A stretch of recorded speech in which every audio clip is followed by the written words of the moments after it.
तो मैं इंडिया का भी गूगल प्रोक्लेम्ड यंगेस्ट साइंटिस्ट हूँ। यंगेस्ट साइंटिस्ट आप भारत के हैं, तो आपको सर कैसा फील होता है? तो हमारे पिताजी फार्मर रहे हैं। वन टाइम इन्वेस्टमेंट से ही आपका एक ऐसा यंत्र तैयार हो जाएगा जो बार बार चीजों को अप डाउन करते थे। अंतरिक्ष प्रदूषण जो है वो किस तरीके की समस्या आगे हो सकती है? साइंस के लिए कोई बॉर्डर नहीं होता। केला के वृक्ष से आपने बिजली उत्पन्न की, तो इसका फायदा हमारे समाज में क्या दिखता है? सबसे प्रसिद्ध जो है नासा है, तो वहां से भी आपको कॉल आया था, तो डोनाल्ड ट्रंप भी आपको फोन करके बोले थे आने के लिए, लेकिन आपने किस वजह से उनको ठुकराया? Modi ji space programme technology को लेके किसी भी क्षेत्र में काफी अच्छा कार्य कर रहे हैं। आपको उनसे 2018 में मिलने का भी मौका मिला, तो सर उनके मिलने के बाद आपके परिवार में कैसा माहौल था?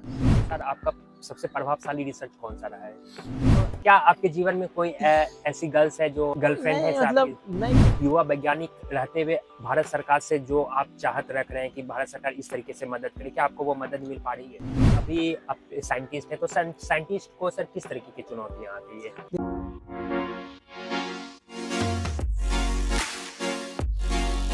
नमस्कार दोस्तों, मैं शुभम कुमार टॉक्स विद शुभम के एक नए पॉडकास्ट में आप सभी का स्वागत है।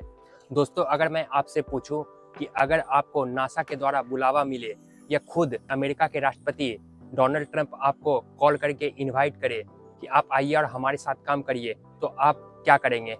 ज़्यादातर लोग यही सोचेंगे कि हम जरूर वहाँ जाके काम करना चाहेंगे, लेकिन हमारे भारत के एक ऐसे युवा जो बिहार के एक छोटे से गाँव से हैं, जो युवा साइंटिस्ट जिन्होंने इस ऑफर को ठुकरा दिया और कहा कि हम अपने देश के लिए काम करेंगे, और वो युवा कोई और नहीं जो हमारे साथ आज यहाँ पे गेस्ट के तौर पे बैठे हुए हमारे यंगेस्ट साइंटिस्ट के नाम से जाने जाने वाले गोपाल जी। सर आपका बहुत बहुत धन्यवाद हमारे शो में आने के लिए। Thank you so much Shubham, thank you so much. My pleasure sir.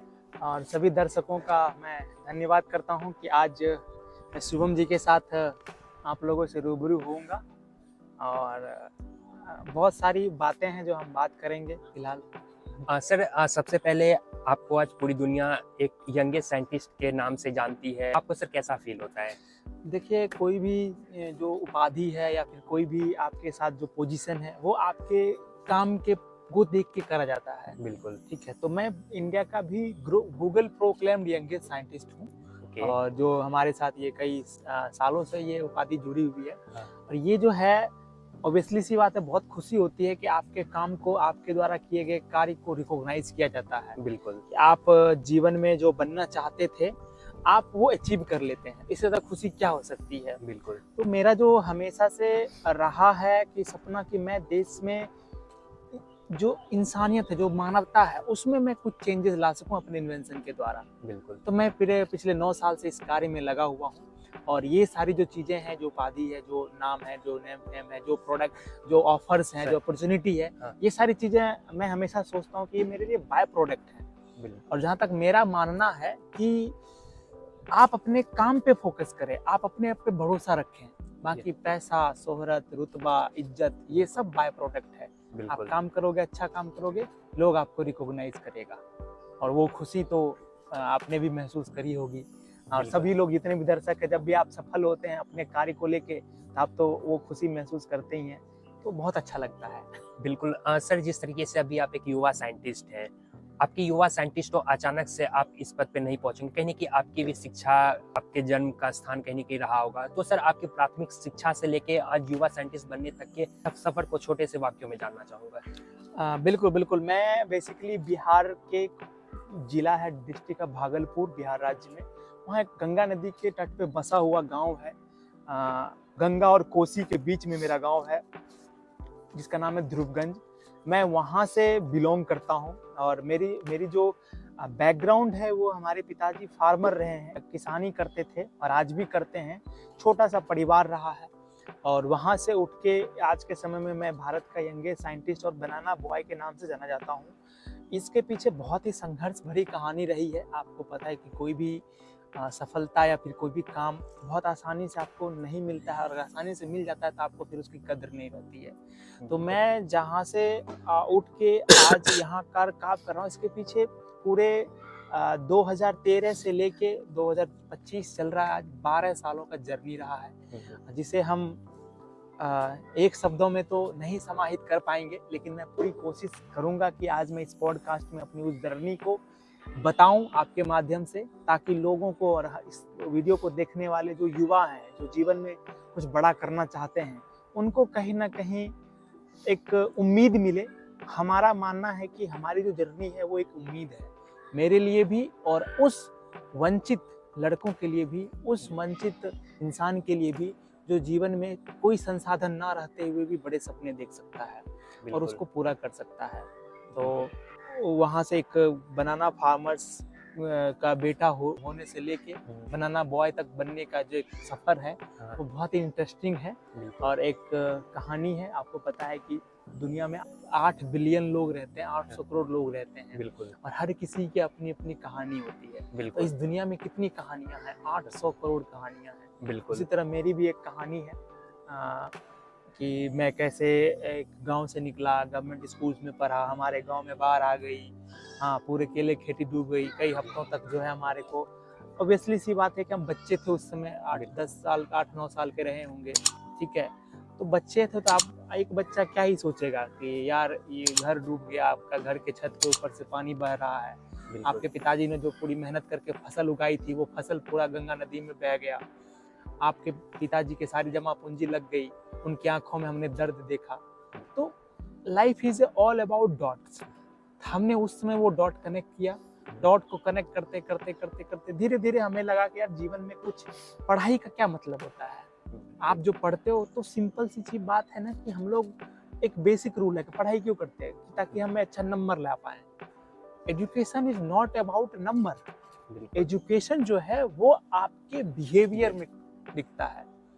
Education आपके मार्कशीट पे नहीं दिखना चाहिए, दिख रहा है तो वो बाय प्रोडक्ट है, मैंने हमेशा कहा। बिल्कुल। अगर आप अपनी पढ़ाई कर सिर्फ नंबर लाने के लिए पढ़ रहे हो, पास होने के लिए पढ़ रहे हो, तो उस पढ़ाई का आपके जीवन में कोई महत्व नहीं रहता है, ठीक है। आपको पढ़ाई इसलिए करना चाहिए ताकि आपको वो व्यवहार में दिखे।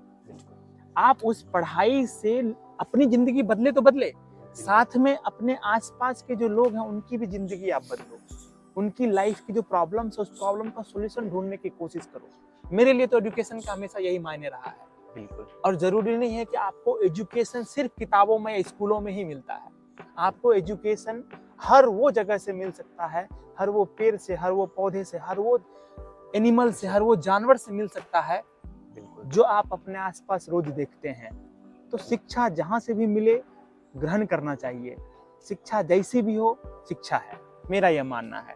तो हम भी वहीं से निकले, हमने एजुकेशन ग्रहण किया और मेरा मानना था कि हम सिर्फ किताबें जो पढ़ेंगे ना, तो जिस लेखक ने वो किताबों को लिखा है उसने ये सोच के लिखा होगा कि भाई कोई व्यक्ति इसको पढ़ के इसके आगे किसी सोचेगा। जैसे कि न्यूटन ने लॉ तो बनाए, बिल्कुल। क्या जरूरी नहीं है कि 3 ही लॉ होंगे, चौथा लॉ भी हो सकता है। जरूरी तो है कि 3 ही डायमेंशन है, चौथा डायमेंशन है, पांचवा डायमेंशन है, छठा डायमेंशन है। कोई व्यक्ति आएगा उसने वो डायमेंशन, किसी ने ब्लैक होल ढूंढ लिया, किसी ने व्हाइट होल ढूंढ लिया। आज दुनिया के जीते जागते एक बहुत ही बड़े व्यक्तित्व है एलोन मस्क, जब मैं उनकी कहानी बताता हूँ, मैं उनको बहुत करीब से उनकी लाइफ को, उनकी थॉट्स को मैं फॉलो करता हूँ। तो जब वो स्पेस एक्स नाम टेक्नोलॉजी जब बना रहे थे ना, तो उनके पास 2 ऑप्शन थे। उनके अकाउंट में बस 1 महीने का पैसा बचा हुआ था, फंडिंग, ठीक है। उनका ऑप्शन यह था या तो टेस्ला को बड़ा कर लेते या तो स्पेस एक्स को भी बना लेते, या दोनों को आगे बढ़ाते। तो उन्होंने डिसीजन लिया, उन्होंने स्पेस एक्स बनाया। और उनका सपना ये था कि हम ना रिवर्स इंजन पे काम करेंगे, कि आज तक जो भी रॉकेट बाहर जाता था वो वापस नहीं आता, वो बेकार हो जाता था। इन्होंने कहा कि हम ऐसा रॉकेट बनाएंगे जो ऊपर जाएगा, रॉकेट छोड़ेगा, वो वापस फिर लैंड हो जाएगा, मतलब ग्रेविटी के विरुद्ध काम करेंगे। उनसे जो उनके साइंटिस्ट लोग थे, उनके जो कलीग थे, उन्होंने कहा ऐसा हो सकता है, न्यूटन का लॉ गलत हो जाएगा। तो उन्होंने कहा लेट्स ट्राई, क्या पता न्यूटन साहब ये बात बोलने के लिए भूल गए होंगे। तो उन्होंने वो साबित किया। जरूरी नहीं है कि जो व्यक्ति जो चीजें दी गई है नियम वो हमेशा शाश्वत सत्य होता है। साइंस की सबसे बड़ी खूबसूरती ये होती है ना कि साइंस हमेशा बदलता है, और वो साइंस की दूसरी सबसे बड़ी खूबी यह होती है कि साइंस प्रूफ को हमेशा एक्सेप्ट करता है। बिल्कुल, ठीक है। विज्ञान हमेशा आप जो भी चीज कहोगे विज्ञान एक्सेप्ट करेगा, क्योंकि उनका मानना ये है कि प्रकृति में, नेचर में होने वाले जितनी भी चीजें हैं, जितनी भी घटनाएं हैं, वो कहीं ना कहीं कनेक्टेड है साइंस से। तो जो किताब लिखने वाले जो व्यक्ति थे, उन्होंने ये सोचा होगा कोई पढ़ के इसको आगे बढ़ेगा, और बिल्कुल। हम लोग क्या करते हैं, पढ़ के सिर्फ एग्जाम देते हैं। हाँ, तो मेरा थॉट्स हमेशा से अलग रहा है कि मैं जो पढ़ूंगा हाँ। उसके बाद की चीजें सोचूंगा कि क्या लिखा जा सकता है। तो हमने वही अपना जो बनाना ट्री था, केले का पेड़ था, फार्मर्स थे हमारे पिताजी, हाँ, उन चीजों को हमने कहा कि हमको अब इसकी जिंदगी बनानी है, हाँ। और उसमें मैंने 9 साल लगा दिए हैं। हम्म, 5 साल और मेरे लगेंगे, तो 14 साल का हमारा जिंदगी में 3 भाग है। राम जी को भी श्री राम बनने के लिए 14 साल लगा था, बिल्कुल। तो हमारा रिसर्च भी 14 साल लगातार चलेगा। हाँ, ठीक है, उसके बाद 14 साल के बाद हम लोगों को हमारे रिसर्च के जो फायदे हैं इंसानियत को वो देना शुरू करेंगे। हाँ। उसके बाद हम एक पूरी एक जर्नी अन्य लोगों, अन्य बच्चों के लिए हम प्रोवाइड करेंगे। बिल्कुल। सर, जिस तरीके से आपने अभी हम जो स्पेस एक्स के एलोन मस्क की बात की, फैल्कन 9 में सर उन्होंने एक ऐसा यान बनाया जिससे कि हम लोग फिर से दोबारा प्रक्षेपण कर सकते हैं वापस आके। लेकिन अभी जो सर अभी प्रक्षेपण कुछ भी करते हैं तो काफ़ी ज़्यादा वो कॉस्टली होता है। क्या इसके आने के बाद हमारे प्रक्षेपण में जो कॉस्ट क्या उसका कम होगा, या उसका प्रभाव यानी कि किस स्तर तक देखने को मिलेगा? बिल्कुल बिल्कुल, आप देखो ना, एक रॉकेट को बनाने में कई हजारों यंत्रों का आविष्कार अगर हम यूज होता है। बिल्कुल। अब जब वो बाहर जाता है तो आप ये समझो कि वो बेकार हो जाता है। और एक तरह से और भी चीजें हैं, बाहर जाकर वो कहाँ जाएगा, अंतरिक्ष में। अंतरिक्ष हाँ। में क्या होगा, पॉल्यूशन फैलेगा। पॉल्यूशन होगा। तो एक तरह से अगर वो चीजें देखी जाए, अगर वो वापस आ जाएगा, दूसरी बार वापस आ जाएगा, फिर यहाँ से लेके जाएगा। अब ऐसा इमेजिन करिए कि एक हेलीकॉप्टर पे आप बैठ के जाइएगा, ठीक है, आपको उतारने के बाद हेलीकॉप्टर दोबारा वो ब्लास्ट हो जाएगा। हाँ। और आप ऐसे समझिए कि अगर वही हेलीकॉप्टर वापस आके दोबारा फिर यात्री को ले जाए तो कितना अच्छा बचेगा, पैसा बचेगा। कि वन टाइम इन्वेस्टमेंट से ही आपका एक ऐसा यंत्र तैयार हो जाएगा जो बार बार चीजों को अप डाउन करते रहेगा। बिल्कुल, उसमें तो ये फ्यूल भी लगेंगे और सिर्फ फ्यूल का कॉस्ट आएगा बस। हाँ, बिल्कुल। जिस तरीके से अभी आपने फैल्कन की बात की, और सर एक ये प्रदूषण की बात की, अभी हम लोग अंतरिक्ष में काफ़ी सारे स्पेस यान भेज रहे हैं, तो अंतरिक्ष का जो पॉल्यूशन है, प्रदूषण जो है, वो किस तरीके की समस्या हो सकती है? बहुत बड़ी समस्याएं हो सकती है। जैसे कि स्पेस में जो कचरा है ना, जो स्पेस में कचरा है वो क्या कहते हैं, वो स्पेस में ही है। वो क्या है, जिस तरह आप एस्ट्रॉइड रहता है ना, एस्ट्रॉइड जो मतलब आप मान लो कि हवा नहीं है, उसमें कुछ भी चीज छोड़ दो तो वो हवा में ही तैरते रहेगा। ठीक है, वो ना कभी खत्म होगा, क्योंकि ना वो गलेगा, ना वो खराब होगा, ना उस पे कुछ जंग लगेगा। ठीक है, तो वो स्पेस में ही करोड़ों सालों तक रहता रहेगा। ठीक है, तो आप ये समझिए, अगर हम बार बार हम चीजों को करते रहेंगे, पता चला पृथ्वी के चारों तरफ सिर्फ कचरों का ढेर हो जाएगा। आज हम जिस तरह समुद्र में प्लास्टिक का कचरे का ढेर देख रहे हैं, आज हम इससे परेशान हैं। एक समय ऐसा आएगा, मैं बता रहा हूँ, एक समय ऐसा आएगा कि हम स्पेस के कचरों से परेशान हो जाएंगे, और फिर हम उसमें सॉल्यूशन देखेंगे। आज जितना भी हम टेक्नोलॉजी ऊपर भेज रहे हैं, बाहर भेज रहे हैं, सैटेलाइट भेज रहे हैं, ठीक है, सारा चीज घूम रहा है, वो सबका जो वेस्ट होता है वो स्पेस में ही घूमते रह जाता है, और बाद में फिर वही चीजें हमें डिफेक्ट करेंगे। जिस तरह समुद्र में प्लास्टिक हमें प्रॉब्लम पैदा करता है, मतलब समुद्र में प्लास्टिक है, उसका कण समुद्र में घुल जाता है, फिर उससे नमक बनता है, फिर हमारे घरों में यूज होता है। तो बहुत सारी अनेक प्रकार की बीमारियां बढ़ जाती है। उसी तरह स्पेस में भी होगा कि हवाओं के अंदर में जो है बहुत सारी बीमारियां पैदा हो जाएगी। सर, उसी अभी हम लोग स्पेस प्रोग्राम टेक्नोलॉजी का जिक्र कर रहे थे, उसी तरीके से अभी एक काफ़ी भारत जो है 4थे नंबर पे डॉकिंग सिस्टम काफ़ी ज़्यादा प्रचलित चल रही है, जहाँ से कि हम कोई भी अंतरिक्ष को अगर भेजते हैं तो वो एक दूसरे सैटेलाइट से कनेक्ट हो जाती है। तो इसका प्रभाव कहीं नहीं कि हमारे स्पेस प्रोग्राम टेक्नोलॉजी पे क्या देखने को मिलेगा? देखिए, दुनिया में साइंस का सबसे बड़ा जो ये नियम होता है ना कि साइंस के लिए कोई बॉर्डर नहीं होता है। अगर दुनिया में विज्ञान का कहीं भी कोई भी विकास हो रहा है, कहीं भी कोई भी इन्वेंशन हो रहा है, उसके लिए कोई बॉर्डर नहीं है कि भाई हम भारत देश में रहने तो हमारा बॉर्डर यहीं तक है, या फिर आप देखिए राज्यों में बॉर्डर है कि इसके बाहर अलग नियम, इसके विज्ञान का कोई नियम नहीं है। विज्ञान सबके लिए है, मानवता के लिए है, हर देश के लिए। जितना वैल्यूबल अगर अमेरिका में कोई भी इन्वेंशन हो रहा है, या जापान में कोई भी इन्वेंशन हो रहा है, या इजराइल में कोई भी इन्वेंशन हो रहा है, या इंडिया में कोई भी इन्वेंशन हो रहा है, वो इन्वेंशन उतना ही वैल्यू प्रोडक्ट डेवलप करेगा हर देश के लिए। आज अगर बल्ब को सिर्फ आप समझो कि अमेरिका में ही यूज होता था, हमारे घरों में कहता भाई हम नहीं देंगे बल्ब बनाने के लिए, हमारे घरों में यूज होता नहीं होता। अगर साइंस का अगर बॉर्डर होता तो साइंस की सबसे बड़ी खूबसूरती है कि इसका कोई बॉर्डर नहीं होता है। अगर दुनिया में कहीं भी कोई भी डेवलपमेंट हो रहा है विज्ञान के क्षेत्र में, तो वो हर देश को फायदा पहुंचाएगा। डिपेंड करता है कि वो देश उस फायदे को कितना जल्दी अडॉप्ट करता है। बिल्कुल, और कहीं न कहीं अगर आप जिस तरीके से बताएं कि कोई विज्ञान के क्षेत्र में या किसी भी क्षेत्र में भारत का अगर कहीं भी क्षेत्र में विकास हुआ, तो कहीं एलपीजी जो हमारा 1991 के बाद लिबरलाइजेशन, ग्लोबलाइजेशन का बहुत बड़ा महत्व देखने को मिलता है इससे। सर, मेरा अगला सवाल है कि आपने जिस तरीके से बताया आपने कई सारे खोज किए हैं, तो उनमें जिस तरीके से आपने बताया केला के वृक्ष से आपने बिजली उत्पन्न की, इसका फायदा हमारे समाज में क्या देखने को मिलेगा? बिल्कुल बिल्कुल, जैसे कि अभी मैं बता रहा हूँ कि जिस समय मैंने ये किया था, कोई बड़ी बात नहीं है। मैं लिटरली बता रहा हूँ। आज आपके वीडियो देखेंगे लोग कमेंट करेंगे कोई बड़ी बात नहीं है, तो आलू से भी होता है।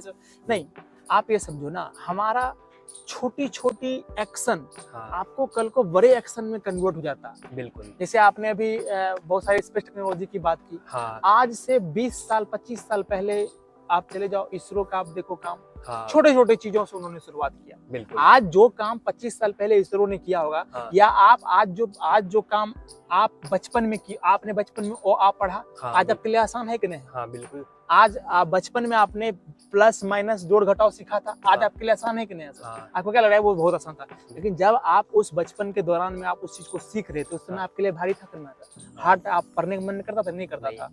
ठीक है, भिन्न का जोड़, भिन्न का घटाव, फ्रैक्शन, ठीक है, डिवीजन, मल्टीप्लिकेशन। तो उसी तरह हमारा जो ये इन्वेंशन था, ये इसने हमें रास्ता दिया। बिल्कुल, आज के समय में हमारा जो प्रोजेक्ट है वो बनाना, मतलब हमने ट्री फ्री पल्प बनाया है, जिसके पीछे पूरी इन्वेंशन टेक्नोलॉजी हमारी जो है वो बनाना, स्टीम से जो इलेक्ट्रिसिटी पैदा किया था, उसका एक कहीं ना कहीं एक हमारा वो इमेजिनेशन है, हमारी वो थॉट्स है, डॉट्स कनेक्ट होते चले गए। बिल्कुल, हमने इनमें कोई बड़ी बात नहीं, इलेक्ट्रोलाइसिस होने के बाद चार्ज सेपरेट होता है। बिल्कुल, दुनिया में कुछ भी चीज के अंदर आप इलेक्ट्रोलाइसिस कराओगे, उसका चार्ज सेपरेट होगा, इलेक्ट्रिसिटी जनरेट होगा। बिल्कुल, तो केले के पेड़ से कोई बड़ी बात नहीं थी, लेकिन जिस समय हमने किया था उस समय हमारे लिए तो बड़ी बात थी। बिल्कुल, और हमने उसका इस्तेमाल करके अपनी जिंदगी में तो बदलाव लाया ना। बिल्कुल, अब हम उसका इस्तेमाल करके किसानों की आमदनी दोगुनी कर रहे हैं। बिल्कुल, केला का किसान इंडिया का सबसे बड़ा प्रोड्यूसर बनाना का इंडिया है। इंडिया, हाँ, बिल्कुल, 10 करोड़ से ज्यादा किसान भारत में केले की खेती करते हैं। 10 लाख हेक्टेयर से ज्यादा केले की खेती होती है। पूरा साउथ का जो कृषि है वो केले के ऊपर डिपेंड कर रहा है। बिल्कुल, ठीक है, और उसका सबसे बड़ा प्रॉब्लम क्या होता है कि बनाना ट्री वन टाइम फ्रूट देता है, उसके बाद उसको काट के फेंक देते हैं, जो फार्मर्स के सबसे बड़ी सरदर्द होती है। आने वाले समय में मेरी टेक्नोलॉजी के द्वारा, मेरे जो इन्वेंशन है उनके द्वारा बनाया हुआ जो पूरा प्लांट है, उसमें हम केले के पेड़ को किसानों से हम खरीद रहे हैं। अब इनका फायदा कैसे हो रहा है आप देखो। किसान जो पहले के सिर्फ फल से पैसा कमाते थे, अब वो क्या करेंगे, केले के पेड़ से पैसा कमाएंगे। बिल्कुल। अब एक बात बताइए, जैसे कि मेरे गांव में जो गंगा नदी किनारे है, वहाँ बाढ़ आ जाती है, केला का पेड़ 1 महीने पानी में रहता है, वो सड़ जाता है। तो कोई अब जैसे आंधी आ जाता है, चलिए बाढ़ छोड़िए, आंधी आ गया, पेड़ टूट के गिर जाता है। ये जो किसान है ना, जो जिन्होंने केले की खेती देखी है, वो इस दर्द को समझेंगे। आपके वीडियोस में मध्यम था, उस दर्द को समझेंगे। पूरा दूर जाता है, वो फ्रूट नहीं देगा, किसानों की पूरी पैसा गया। अब उसके बाद उसको काटने के लिए फार्मर्स को लगाना पड़ता है लेबर, वो पहुंच जाता है, और काट के फिर उसको एक जगह रखा जाता है, और उस जगह छकाता है, वो 6-7 महीने में सड़ता है, वो पहुंच जाता है। बिल्कुल। अब क्या है, आपका पेड़ जो है थोड़ा बड़ा होना चाहिए, मतलब 20 किलो से ऊपर का होना चाहिए। ठीक है, वो होगा, छोटा पेड़ को तो कोई नुकसान ही नहीं है। ठीक है, आपका पेड़ को जो है केला बेच दो, पेड़ आप हमें दे दो, लेबर कॉस्ट भी हम देंगे, ट्रांसपोर्टेशन कॉस्ट भी हम देंगे। अब इससे किसानों की आमदनी जो है, जो किसान केला का फार्मर 1 एकड़ में 10,000 रुपए कमाता था, मेरे आने से, मेरे इन्वेंशन से वो 30,000 रुपए कमाएगा। ठीक हो गया, एक तो आमदनी दोगुनी हो गई, लेबर को नौकरी मिल गया। ठीक है, उसके बाद हमारा पूरा प्रोजेक्ट जो है वो केमिकल फ्री है। हमने पूरे प्रोजेक्ट में कोई केमिकल का इस्तेमाल नहीं किया, यानी कि हम एनवायरनमेंट को बचा रहे हैं, बायो फ्रेंडली है। हाँ, बायो फ्रेंडली है।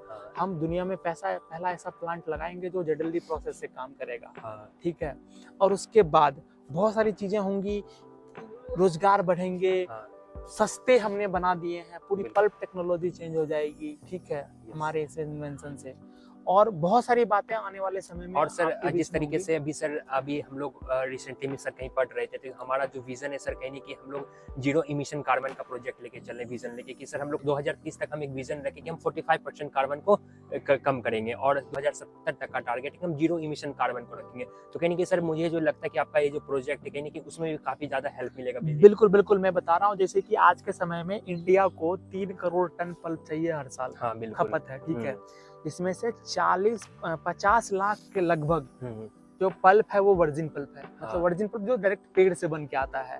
पेपर पल्प, पेपर समझ रहे हैं ना? जैसे ये पेपर है ना, ये इसका रॉ मटेरियल क्या है? पल्प है। और ये किससे बना है? आपको पेड़ से बना हुआ है। तो अब ये इमेजिन करो कि यही पेड़ पल्प पेपर बनाने के लिए आपको पेड़ काटने की आवश्यकता ही नहीं है, क्योंकि वो ऑलरेडी वेस्ट मटेरियल के रूप में आता है।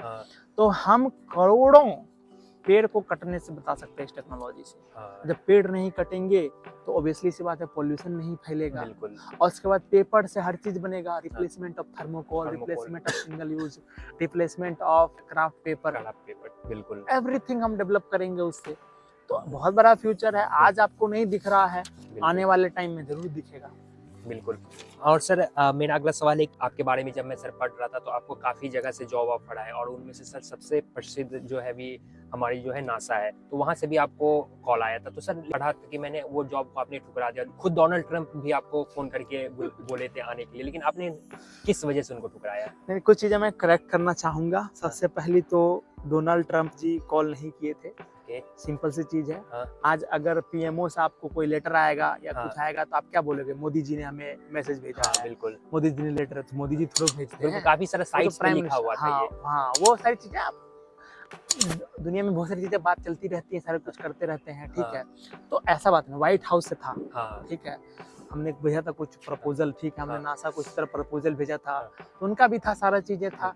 तो पिछले साल भी 2023 की मैं बात बता रहा हूँ, हमारी टीम इंडिया को रिप्रेजेंट की थी नासा में, नासा HERC में। पूरी दुनिया में से सिंगल ऐसा एनजीओ था, सिंगल हमारी टीम थी जो एनजीओ के तौर पे गई थी और भारत को रिप्रेजेंट किया था। हमारे पास अभी भी लेटर है उसके पड़े हुए, ठीक है। और उसमें बहुत सारी चीजें हुई थी, ठीक है। तो हुआ क्या था ना कि 2020-19 की बात है, 18-19 या 20 की बात है, हमें थोड़ा एग्जैक्ट टाइम मुझे याद नहीं है, ठीक है। तो उसमें ना हमने अपना एक टेक्नोलॉजी था गोपोनियम एलॉय करके, जो आज भी हमारे थ्योरेटिकल बेस्ड है, ठीक है। हमने वो टेक्नोलॉजी उनको सेंड करा था। बहुत बार उन्होंने फिर रिप्लाई करा था कि ओके, हम आपके साथ रेडी हैं काम करने के लिए। कुछ फॉर्मेलिटीज हैं जो आपको करने हैं, ठीक है। उस फॉर्मेलिटीज में था कि हमें पूरा इन्फॉर्मेशन, उस समय मैं देहरादून में अपना रिसर्च कर रहा था संस्था के साथ मिलके, तो हमें उस समय समझ में नहीं आया, तो हमने उसमें वो फॉर्मेलिटीज आगे नहीं की, ठीक है। इसके बाद भी फिर उन्होंने बहुत बार फॉलोअप, हमारा सारा चीज हुआ, ठीक है। तो ऑब्वियसली सी बात है कि सीखना सबसे अच्छी बात है। और मुझे ये लगा कि यार आज अगर मैं यहाँ पर, मैं वहां जाऊंगा तो हमारी जिंदगी बदल जाएगी, हमें कोई दिक्कत नहीं है, हमारी लाइफ बहुत बढ़िया रहेगी। लेकिन मैं अपने देश में रह के यहाँ के प्रॉब्लम से पहले हमको लड़ना है, यहाँ के प्रॉब्लम से हमको सीखना है, इनोवेशन से रिलेटेड, रिसर्च से रिलेटेड, प्रोडक्ट से रिलेटेड, कि ताकि आगे चल के हमारे जैसे जो बच्चे हैं वो भी ब्रेन ड्रेन को रोकना है। आज जो मैं टेक्नोलॉजी के ऊपर काम कर रहा हूँ, अमेरिका, चाइना, जापान, इन सब जगहों से हमारे को उस टेक्नोलॉजी को लेने के लिए कई सारे ऑफर्स, बिल्कुल, ठीक है। तो आज अगर मैं यहाँ काम कर रहा हूँ तो यहाँ के लोगों के लिए ना वो सुविधाएं उपलब्ध होंगी, यहाँ पे प्लांट लगेगा, यहाँ पे प्रोडक्शन होगा, यहाँ पे सारी चीजें अवेलेबिलिटी होगी। मोदी जी का, हमारे देश के प्रधानमंत्री जी का तो एक ही नारा है कि made in Bharat, make in Bharat, Bharat में बनाओ, भारत को बनाओ, ठीक है। तो ऑब्वियसली सी बात है कि हमारे को ये अच्छा लगा। आज पूरा देश, पूरी दुनिया ये चाहती है कि हम हमारे यहाँ प्रोडक्शन हो। जैसे कि अमेरिका का भी भाई का, अगर अमेरिका में प्रोडक्शन करोगे तो टैक्स आपको एलिजिबल देना पड़ेगा। अगर बाहर से प्रोडक्शन करके लाकर अमेरिका में बेचोगे आपको बहुत बड़ा टैक्स लगेगा। इधर ट्रम्प साहब का कहना है। तो उसी तरह मेरा भी ये सोच था कि मैं देश में रह के हम यहाँ पे कुछ ऐसी टेक्नोलॉजी विकसित करें और एक ऐसा प्लेटफॉर्म बनाए कि दुनिया के लोग, दुनिया का टैलेंट भारत देश में आके, सदियों पहले जो तक्षशिला और नालंदा विश्वविद्यालय में हुआ करता था, वो हमारे देश में ऐसा सिस्टम बने ताकि दुनिया, अमेरिका से आज हमें प्राउड होता है कि हम अमेरिका जा रहे हैं, ये प्राउड नहीं होनी चाहिए, मेरा मान बिल्कुल नहीं होनी चाहिए। हमें प्राउड तब होगा जब अमेरिकन स्टूडेंट भारत में आके उसको प्राउड फील होगा कि यार मैं भारत में एक ऐसे संस्था में गया जहाँ पे रिसर्च की इतनी बड़ी सुविधाएं हैं, तो मुझे वो बनाना है। तो अगर आपको अपना घर सुधारना है ना, घर की प्रॉब्लम शुभम जी आपको सही करना है ना, तो आपको अपने घर में रह के उस प्रॉब्लम को देखना पड़ेगा, उसको झेलना पड़ेगा, तब जाके आप सॉल्व कर सकते हैं। बाहर से आया हुआ व्यक्ति आपके घर में सिर्फ लड़ाई लगा सकता है। बिल्कुल। तो वो सब बाहर के हैं, और ऐसा बात नहीं कि हम नहीं जाएंगे, बिल्कुल जाएंगे, बिल्कुल पूरा प्लान है हमारा, पूरा एग्जीक्यूशन है। पहले हम खुद को यहाँ पे बनाएं, खुद डेवलप करें, सारी चीज बनाएं। जब हमें लगेगा कि नहीं अब बाहर से सीखने की बारी है, तब हम बाहर से सीखने जाएंगे। कल को कोई हमारा हाल जो है वो हमें वहाँ मतलब हमें हमें एक स्वतंत्रता मिले। बिल्कुल। सर, जिस तरीके से अभी आप बता रहे थे हमारे Modi ji space programme technology को लेके किसी भी क्षेत्र में काफ़ी अच्छा कार्य कर रहे हैं, और मैंने आपके बारे में एक और चीज़ पढ़ा कि आपको उनसे 2018 में मिलने का भी मौका मिला। तो सर, उनके मिलने के बाद आपके परिवार में कैसा माहौल था? बिल्कुल बहुत ही अच्छा था। आप 2018 6 साल 7 साल पहले की बात है शुभम जी, उतनी तो धुंधली हो जाती है तस्वीरें, क्योंकि आप फिर कई सारी चीज़ों को करते हो, कई सारे काम को करते हो, आपको अपने काम पे ज़्यादा फोकस रहता है कि आपको अपना काम करना है। क्योंकि कोई भी व्यक्ति आज आपके साथ, आज आप हमसे क्यों बात कर रहे हो, हमारे काम की वजह से, क्योंकि हमने कुछ ऐसा डेवलप किया है, कुछ ऐसा काम किया है जो समाज के लिए भला हो सके। बिल्कुल ठीक है, तो अगर आप अच्छा काम करोगे तो अच्छे अच्छे लोग मिलेंगे, अच्छे अच्छे लोग बुलाएंगे, आपके साथ फोटो खिंचाएंगे। आप फोकस अपने वर्क पे करिए, बाकी सारी चीजें जो है वो बाय प्रोडक्ट है। तो बहुत ही खुशी हुई थी। तरीके से मेरा और अगला सवाल है कि अभी आपने कई सारे खोज किए हैं, इसमें रिसर्च किए, तो आपके अनुसार आपका सबसे प्रभावशाली रिसर्च कौन सा रहा है? देखिए, मेरे सारे इन्वेंशन, सारे रिसर्च जो है वो कहीं ना कहीं समाज को ही विकसित करने के लिए हैं। तो हम कोई कंपैरिजन नहीं कर सकते, क्योंकि आपका आज के समय में थोड़ा ना पता चलेगा कि आपका कौन सा रिसर्च कितना प्रभावशाली है।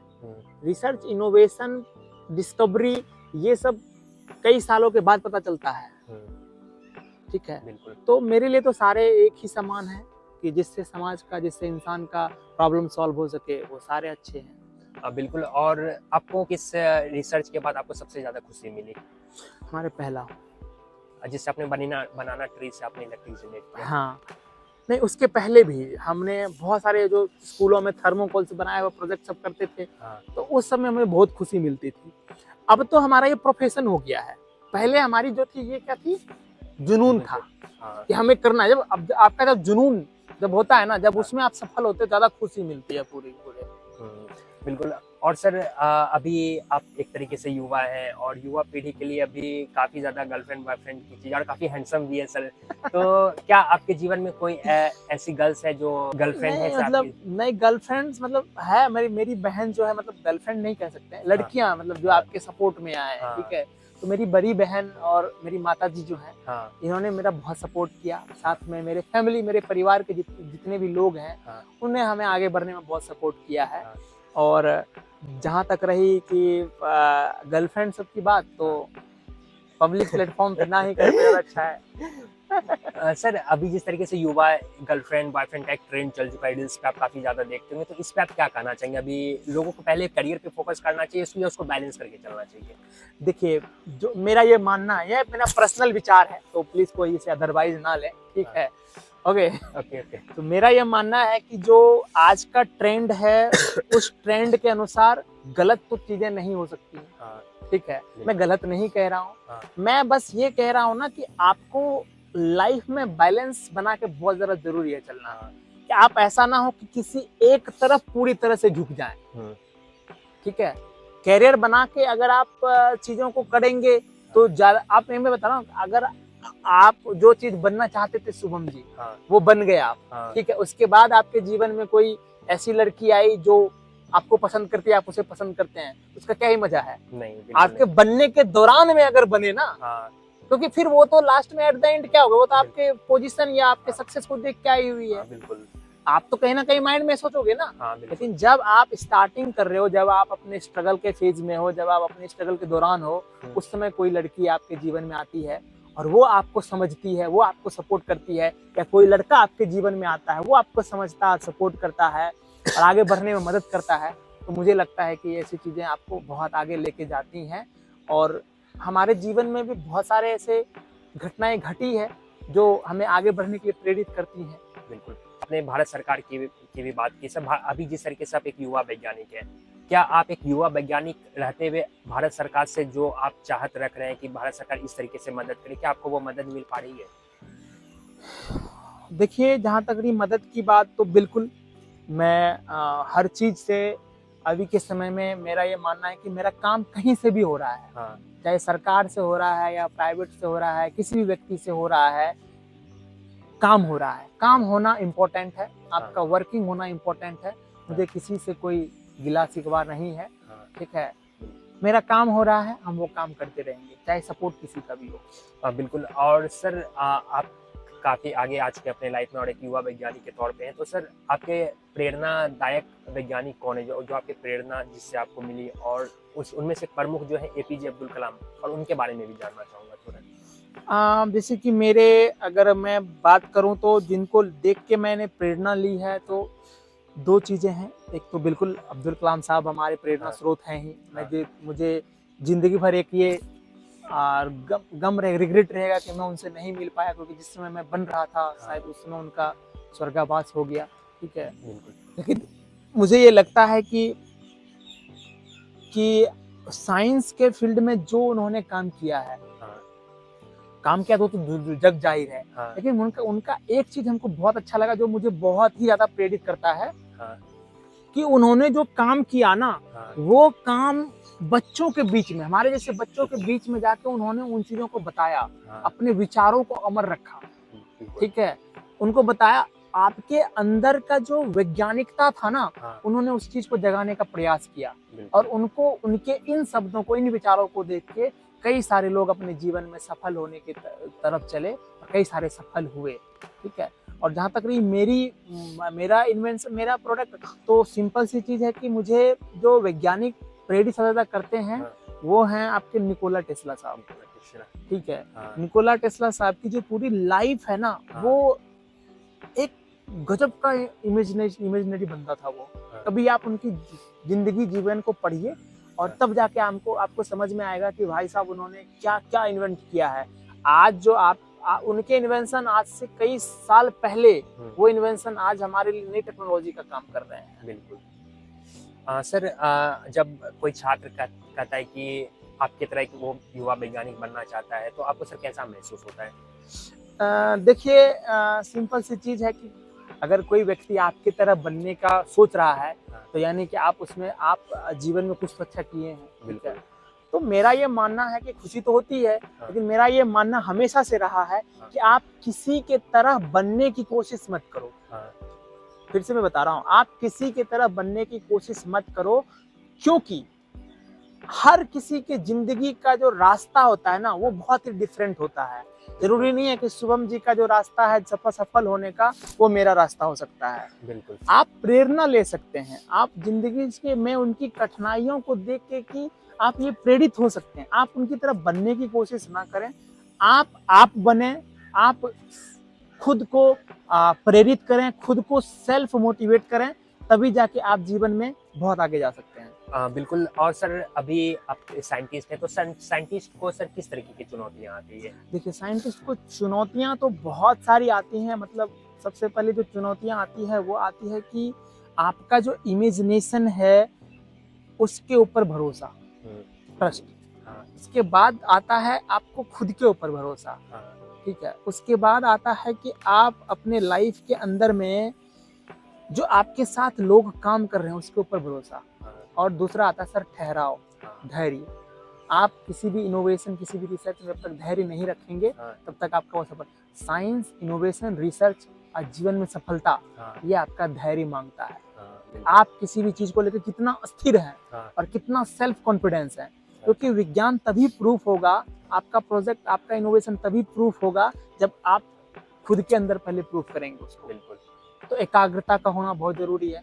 तब आता है फाइनेंस, फिर आता है उसके बाद फाइनेंस प्रॉब्लम हो गया, क्योंकि रिसर्च में आप इंडिया में उस तरह का कल्चर नहीं है, इनोवेटिव कल्चर नहीं है, तो फाइनेंस का तो प्रॉब्लम आता ही है। लेकिन अगर आप अपने आप पे भरोसा रख रहे हैं, प्रोडक्ट के ऊपर भरोसा रख रहे हैं, तो दुनिया में कई ऐसे लोग हैं जो आपके ऊपर भरोसा रखेंगे, आपके प्रोडक्ट के ऊपर रहेंगे, तो फाइनेंस भी मिल जाएगा। जब फाइनेंस मिल जाएगा तब आएगा आपका एग्जीक्यूशन। उस प्रोडक्ट को आपको मार्केट में ले जाना है, लोगों तक ले जाना है। जब तक आपका इनोवेशन, आपका प्रोडक्ट, आपका सर्विस लोगों की जिंदगी में लोगों की जिंदगी को आसान नहीं बनाए, लोगों के पास ना जाए, तब तक वो सिर्फ एक आइडिया है और कागज का ढेर है बस। मेरा ये मानना है। बिल्कुल सर, और रिसर्च के बाद जैसे आपने कहा कि रिसर्च में पेशेंस का होना बहुत जरूरी है। हमारे सबसे अच्छे एग्जांपल हमारे थॉमस अल्वा एडिसन हो सकते हैं, जिनके बारे में हम किताबों में पढ़ते हैं कि उन्होंने कई बार, हजारों बार उन्होंने प्रयास किए, फिर जाके सफल रिसर्च कर पाए थे। और मेरा सर अगला सवाल है कि अभी हमारी स्पेस प्रोग्राम टेक्नोलॉजी में सबसे प्रमुख भूमिका इसरो निभा रही है, तो इसरो के बारे में क्या कहना चाहेंगे? देखिए, इसरो स्पेस टेक्नोलॉजी में आज के समय में डोमिनेट कर रहा है पूरी दुनिया में। हाँ, सभी को पता है हाँ, कि और आज इसरो के बारे में लगभग सभी लोग जानना, सोचना, समझना शुरू कर दिए हैं। हाँ, इसके पीछे का कारण है कि देश में जो सोशल मीडिया का दौर है, जो टेक्नोलॉजी का दौर है, उस टेक्नोलॉजी में इसरो की बहुत ज़्यादा बड़ी भूमिका है। हाँ, आपको लगता है कि इसरो सिर्फ स्पेस में प्लेन भेजता है या रॉकेट भेजता है? नहीं, आपकी सैटेलाइट, आपका इंटरनेट, कई सारे प्रोग्राम इसरो करवाता है। हाँ, कई सारी टेक्नोलॉजी आपके हाथ में जो इसरो के द्वारा संचालित होती है। हाँ, ठीक है, तो बहुत ही ज़्यादा अच्छा है, आज के समय में डोमिनेट कर रहा है पूरी दुनिया में। हाँ, आज अगर नासा के बाद किसी अच्छी संस्था का नाम आता है स्पेस में, तो वो इसरो का ही आता है। बिल्कुल। और एक समय ऐसा आएगा कि वो नासा को भी सरपास कर जाएगा, आगे निकल जाएंगे। तो हम लोग सब मिलके मेहनत करेंगे हाँ। और देश में स्पेस टेक्नोलॉजी को दुनिया में नंबर 1 बनाएंगे। बिल्कुल। और सर अब इसरो का नाम सर कहीं न कहीं हमारे चंद्रयान, जिस तरीके से चंद्रयान 1, 2, 3 रहे, और चंद्रयान 3 हमारी रिसेंटली में 2023 में सफल प्रक्षेपण कर पाई थी, तो सर आप उसके बारे में क्या कहना चाहेंगे? बिल्कुल, जब चंद्रयान 2 जब नहीं हुआ था उस समय, तो हमें भी बहुत दुखी हुए थे। हमारा पोस्ट भी है। बिल्कुल। हाँ, हमें बहुत ज़्यादा मतलब मैं हिस्सा नहीं था और मुझे बहुत ज़्यादा दुखी हुआ था, क्योंकि हम एक वैज्ञानिक कम्युनिटी में आते हैं। हाँ, बिल्कुल। तो मुझे बहुत खुशी हुई जब वो सफल हुआ, क्योंकि आप दुनिया में, या तो दुनिया में एक ही का नाम होता है जो सबसे पहले होता है। हाँ, बिल्कुल। आपका गोल्ड मेडल का जो वैल्यू है, हाँ। वो ब्रॉन्ज और सिल्वर का। कहा ना, आपने एक मूवी देखी होगी ना, क्या कहते हैं, आमिर खान की, हाँ, दंगल। हाँ, उसमें एक शब्द कहा गया है हाँ, बिल्कुल। कि गोल्ड की मिसालें दी जाती है, हाँ, ये नंबर 1 की मिसालें दी जाती है। हाँ, तो ऑब्वियसली सी बात है कि आप चंद्रमा के दक्षिणी ध्रुव पे उतरे, हाँ, तो दुनिया में पहला ऐसा कुछ तो हम लोग पहले करें, बिल्कुल। तो बहुत अच्छी बात है। बिल्कुल सर, हमारा सवाल कंप्लीट हो गया। अभी हमारा सर रैपिड फायर राउंड होता है, जिसमें सर 1 वर्ड में आपको आंसर देना है। ओके, तो सर मेरा Let's see. पहला सवाल है, बिहार को एक वर्ड में आप कैसे डिफाइन करेंगे? बिहार को हाँ, hard work. Hard work. Second question, APJ Abdul Kalam. Inspiration. चाय या कॉफी? नथिंग। नथिंग। गाँव या शहर? बोथ। ओके। एंड में सर मेरा क्वेश्चन है कि आप उन लोगों को क्या मैसेज देना चाहेंगे जो कुछ बड़ा अपने जीवन में करना चाहते हैं? बस एक ही चीज मैं कहना चाहूंगा आपके वीडियो के माध्यम से, भाई खुद पे भरोसा रखो और खुद पे डाउट कभी मत करना, ना अपने प्रोडक्ट पे, ना अपने इन्वेंशन पे, ना अपने सफलता पे। टाइम लगेगा, ऐसा बात नहीं कि एक दिन में हो जाएगा, लेकिन एक दिन जरूर होगा। और धैर्य रखो। मैं एक ही शब्द कहूंगा लास्ट में, जो मेरे जीवन का मूल मंत्र है, धैर्येन विजयी भव। धैर्य ही आपका विजयी है। कर्म धैर्य, जो आपको कर्म से धैर्य पैदा होता है, धैर्य से आपका शौर्य पैदा होता है। तो आप शौर्यवान बने और इस दुनिया में सूरज की तरह चमकते रहें, और दुनिया में जाने से पहले कम से कम हमारे जो आने वाले फ्यूचर हो, उसको एक अच्छा दुनिया हम दे सकें, यही हमारी कामना है। बहुत बहुत धन्यवाद सर हमारे शो में आने के लिए, और सर आपको अनेक सारी शुभकामनाएं। आपके बारे में काफ़ी चर्चाएं सुनने को मिलती है, आप जिस तरीके से सर काम कर रहे हैं वो काफ़ी सराहनीय है। एक युवा के तौर पे अगर आप इतना सफल हैं, तो आप लाखों और हजारों युवा के लिए सर एक प्रेरणा है, जो कुछ अपने जीवन में बेहतर करना चाह रहे हैं। और मैं आप सर के बारे में बता दूं कि सर की कुछ ही दिनों में सर की बायोग्राफी आने वाली है, तो आप लोग उनको जरूर देखिएगा। काफ़ी इंस्पायरिंग मूवी रहने वाली है। तो सर आपका बहुत बहुत धन्यवाद, और इसी तरीके से आगे बढ़ते रहिए। Thank you so much, thank you so much, thank you so much, thank you so much.